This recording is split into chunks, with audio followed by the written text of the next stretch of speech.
When making a measurement in physics, or in science and engineering in general, no measurement is absolutely precise, and all measurements will have some element of error. An error is an indicator of how close a measured value is to the true value of the quantity being measured. There are a number of reasons why we cannot measure something with absolute accuracy. These include limitations of the measuring instrument. For example, a stopwatch that displays the time to 1/100th of a second cannot show a change in time less than that. The environmental conditions may also change the measurement. For example, a metal ruler will expand at higher temperatures due to thermal expansion. So 1 millimeter ruling in the ruler at one temperature does not represent 1 millimeter at a different temperature. These errors are called systematic errors. Another type of error is a person's ability to read the instrument accurately. Even the viewing position or angle that the person makes a measurement can cause an error. These types of errors are called observational errors, and the latter is called parallax error.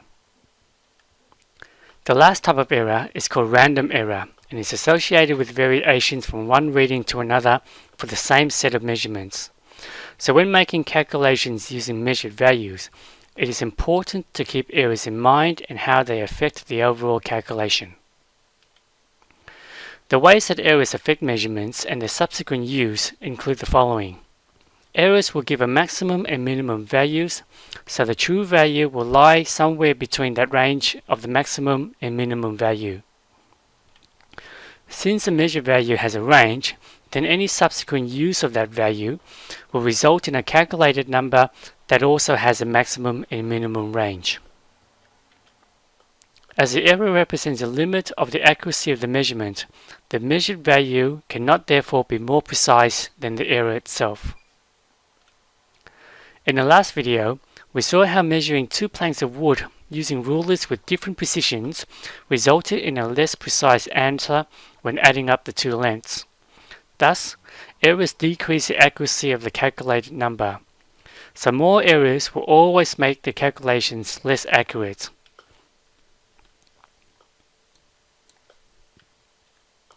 Finally, errors are always given to one significant figure. This is because one significant figure represents the limit of the accuracy or precision of the number. Having an error with more than one significant figure means that there is a range of precisions in the limit. This is not logical. When rounding out errors, they always need to be rounded up. Rounding off will also increase errors and decrease the accuracy. Now let's have a look at an example of how errors can affect a calculation.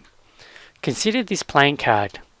You want to know what the area of the card is, so you measure the length and width of the card using a ruler with the smallest division being a millimeter. You measure the length to be 8.7 centimeters and the width to be 8.2 centimeters.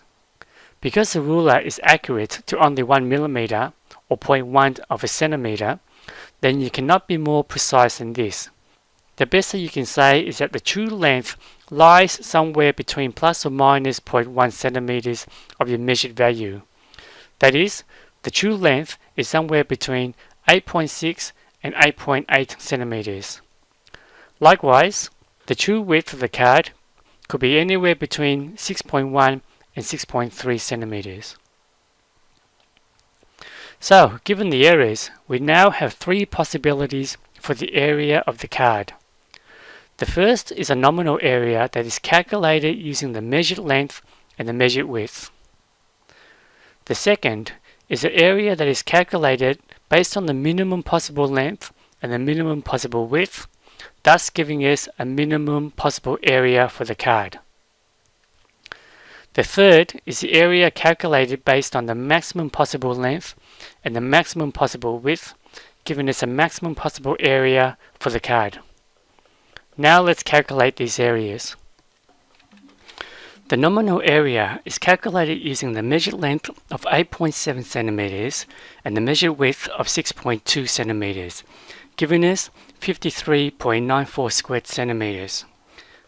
For the minimum area, we will use a minimum length of 8.6 centimeters and the minimum width of 6.1 centimeters, giving us a minimum area of 52.46 square centimeters. For the maximum area, we will use a maximum length of 8.8 centimeters and the maximum width of 6.3 centimeters, giving us a maximum area of 55.44 square centimeters.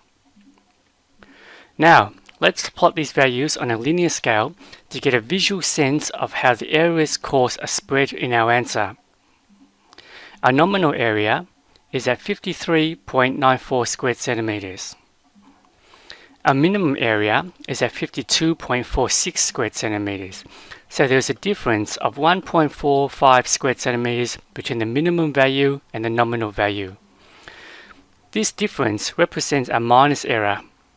Since errors can only have one significant figure, it must be rounded up. Thus, our minus error is rounded to minus 2 square centimeters. For our maximum error, it is at 55.44 square centimeters, so there's a difference of 1.50 square centimeters between the maximum value and the nominal value. This value represents our plus error. Again, since errors can only have one significant figure and it must be rounded up, then our plus error is also rounded to plus 2 square centimeters. Now, given that our errors are plus or minus 2 square centimeters, the precision of the error is to the unit squared centimeter. This means that our final answer must be no more precise than this, and we must round it to the unit squared centimeters. Thus, our calculated error is given as 54 plus or minus 2 squared centimeters. What we are saying here is that we believe the area of the card is 54 squared centimeters, but it can be anywhere between 52 and 56 squared centimeters. This is an example of calculating the error or uncertainty in the answer when multiplying two measured numbers together. This process of finding the error in the answer from first principles can be applied to any mathematical operation, whether it be multiplications, divisions, or additions. Working out the uncertainty in an answer when operating on two measured values may be straightforward, but when the operation involves multiple values or has multiple steps, then it can be quite cumbersome. Fortunately, there are rules and formulas which have been derived from first principles to help do this. Here are three of the most common ones.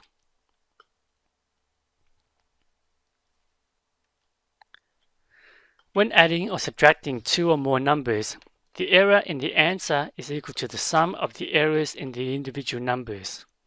Here, delta A, delta B, and delta C is the error or uncertainty of the numbers A, B, and C respectively.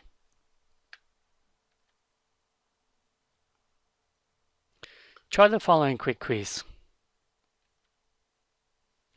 When multiplying or dividing two or more numbers, the ratio of the answer's error to the answer itself is equal to the sum of the ratios of the errors to the individual numbers.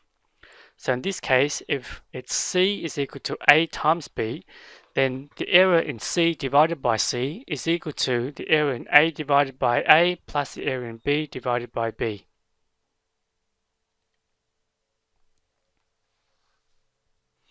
Have a go at the following quick quiz. When the calculation involves powers, then the error in the number is multiplied by that power. For example, if C is equal to A times B squared, then delta C over C is equal to delta A over A plus 2 times delta B over B.